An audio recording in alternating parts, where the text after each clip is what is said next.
forget to like, comment, share and subscribe. A great thinker and Islamic scholar.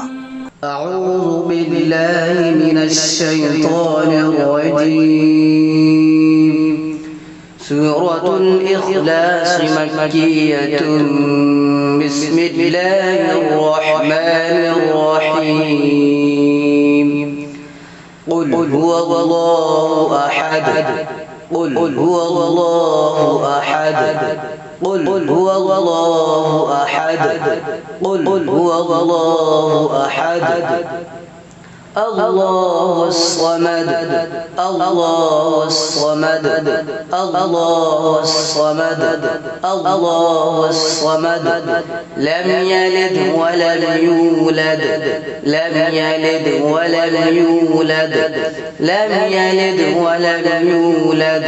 ولم يكن له كفوا أحد. ولم يكن له كفوا أحد. ولم يكن له كفوا أحد. قل هو الله أحد. الله الصمد. لم يلد ولم يولد. ولم يكن له كفوا أحد. لام میں کیا ہوگا؟ واللہ میں لام پور. آپ تختی نمبر 16 کے اندر پڑھ چکے ہیں کہ لفظ اللہ سے پہلے زبر یا پیش ہو تو لفظ اللہ کے لام کو پور پڑھیں گے. تو یہاں لفظ اللہ کے لام کو پور پڑھیں گے کیونکہ لفظ اللہ سے پہلے زبر آ رہا ہے. یہاں ٹھہرنے کی وجہ سے جیسے بن جائے گی دال احدن سے احد. آپ تختی نمبر 17 کے اندر پڑھ چکے ہیں کہ دو زبر پر یا دو پیش پر ٹھہرنا ہو تو آخری حرف پر جزم دے کر سانس توڑ دیں. تو یہاں جزم دے کر سانس توڑیں گے تو جیسے بن جائیں گی. تو یہاں احدن سے احد قلقلہ ہوگا.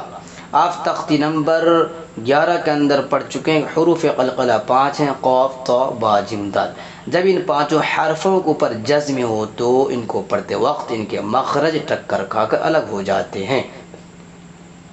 یہاں بھی لام پور ہوگی. اب تختی نمبر 16 کے اندر پڑھ چکے ہیں کہ لفظ اللہ سے پہلے زبر یا پیش ہو تو لفظ اللہ کے لام کو پور پڑھیں گے. لفظ اللہ کے لام کو پور پڑھیں گے. یہاں اظہار شفوی ہوگا. اب تختی نمبر 22 کے اندر پڑھ چکے ہیں کہ میم ساکن کے بعد با اور میم کے علاوہ اور دیگر الفاظ آ جائیں تو میم کی آواز کو ظاہر کر کے پڑھیں گے. یہاں بھی اظہار شفوی ہوگا. یہاں بھی اظہار شفوی ہوگا. یہاں ادغام ناقص ہوگا. آپ تختی نمبر 24 کے اندر پڑھ چکے ہیں کہ تنوین یا نون ساکن کے بعد لام را آئے تو یہاں نون ساکن کے بعد لام آ رہا ہے اس لیے یہاں ادغام ناقص ہوگا. نون کی آواز کو ظاہر کر کے پڑھیں گے. کفون میں اظہار ہوگا. آپ تختی نمبر 9 کے اندر پڑھ چکے ہیں کہ تنوین یا نون ساکن کے بعد حروف حلقی. حروف حلقی کتنے؟ 6: حمزہ، عین، غین، خا.